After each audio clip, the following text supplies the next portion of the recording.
இவர் தான் Henry mostly. இவர் தான் அந்த யுத்தத்தில் இறந்து போனார்னு நம்ம பார்த்தோம். இன்னொரு கதையும் படித்தேன். அவர் வாலண்டரியாக அந்த யுத்த களத்துக்கு போல. அவர் டெக்னிக்கல் இன்ஜினியராக தான் இருந்தார். அப்படி போகும்போது ஸ்னைப்பரில் சுட்டுட்டாங்க அப்படின்னு சொல்லிட்டு 2 கதைகள் இருக்குது. ஹென்றி மோஸ்லி என்ன அறிவியலில் பண்ணார் அப்படின்றது தான் சுருக்கமாக நம்ம பார்க்கலாம். ஹென்றி மோஸ்லி பீரியாடிக் டேபிள், இன்றைக்கி நம்ம பார்க்குற பீரியாடிக் டேபிளில் ஒரு முக்கியமான பங்காற்றினார். அவர் கையில் இருக்கிறது தான் ஒரு ஸ்பெக்ட்ராமீட்டர், எக்ஸ்ரே ஸ்பெக்ட்ராமீட்டர். அதை வச்சு தான் இந்த பின்னாடி இருக்க பீரியாடிக் டேபிளை அவர் ரொம்ப ரிஃபைன் பண்ணார். இதுக்கு முன்னாடி முதல்ல பீரியாடிக் டேபிளை கொண்டு வந்தது யார் பார்த்தீங்கன்னா ஆண்டன் லவோசியர். ரொம்ப கெமிஸ்ட்ரி படித்தவங்களுக்கு ரொம்ப தெரிஞ்சிருக்கும். இவர் என்ன பண்ணார்னா, அன்னைக்கு தேதியில் இருந்த எலமெண்ட்ஸ், கெமிக்கல் எலமெண்ட்ஸ் மொத்தமே 33 நம்ம தான் இருந்திருக்கு. அதை சாலிட், லிக்விட், கேஸ் அப்படின்னு 3ஆக பிரிச்சுட்டாரு. திடப்பொருள், திரவம், வாயு அப்படின்னு சொல்லிட்டு 3ஆக பிரிச்சுட்டு அதுதான் பீரியாடிக் டேபிள் அப்படின்ற மாதிரி முதல்ல கெமிக்கல் எலமெண்ட்ஸை லிஸ்ட் அவுட் பண்ணவர். பட் அதுக்கப்புறமா இவர் தான் ஃபேமஸ் ஆனது டிமிட்ரி மெண்டலீவ் டேபிள்ன்றது தான் இன்றைக்கி நம்ம பீரியாடிக் டேபிள். இவர் என்ன பண்ணார்னா, அந்த ஒவ்வொரு ஆட்டம், அணுவுடைய அணு நிறை, அட்டாமிக் மாஸை வச்சுட்டு அவர் ஒரு பீரியாடிக் டேபிளை டிசைன் பண்ணுறாரு.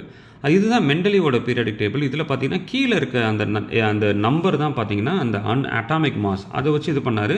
அங்கங்கே சில கேப் இருக்குது, இங்கெல்லாம் எலமெண்ட்ஸ் இருக்கணும், பட் எனக்கு தெரியல அப்படின்னு சொல்லிட்டு முடிச்சிட்டாரு. இவர் மொத்தமே 63 எலமெண்ட்ஸை தான் பார்த்தீங்கன்னா இவர் லிஸ்ட் அவுட் பண்ணார்.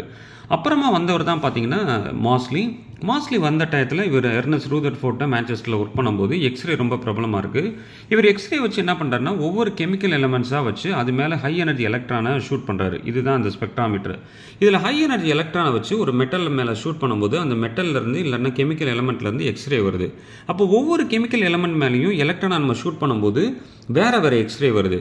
இந்த எக்ஸ்ரே எடுத்து என்ன பண்ணுறாரு, ஸ்டடி பண்ணும்போது ஒவ்வொரு கெமிக்கல் எலமெண்ட்டுக்கும் அதனுடைய அந்த அதிர்வெண், அந்த ஃப்ரீக்வன்சி மாறுது.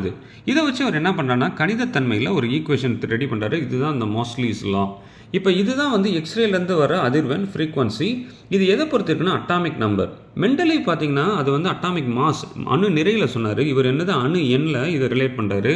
ரிலேட் பண்ணிவிட்டு இவர் ஒரு நம்பர் போட்டு இந்த மாதிரி கிராஃபை பிளாட் பண்ணுறாரு. அப்போ அவர் புரிஞ்சுக்கிட்டது என்னென்னா, ஒவ்வொரு எலமெண்ட்ஸும் ஏதோ ரேண்டமாலாம் கிடையாது, ஒவ்வொரு எலமெண்ட்ஸ்க்கும் ஒவ்வொரு குறிப்பிட்ட எக்ஸ்ரே இருக்குன்னு சொல்லிட்டு இவர் என்ன பண்ணார்னா, இந்த எங்கெல்லாம் மிஸ் ஆச்சுன்னு சொல்லிட்டு மெண்டலீவ் சொன்னாரோ அந்த எலமெண்ட்ஸ் எல்லாம் இவர் கண்டுபிடிக்கிறாரு.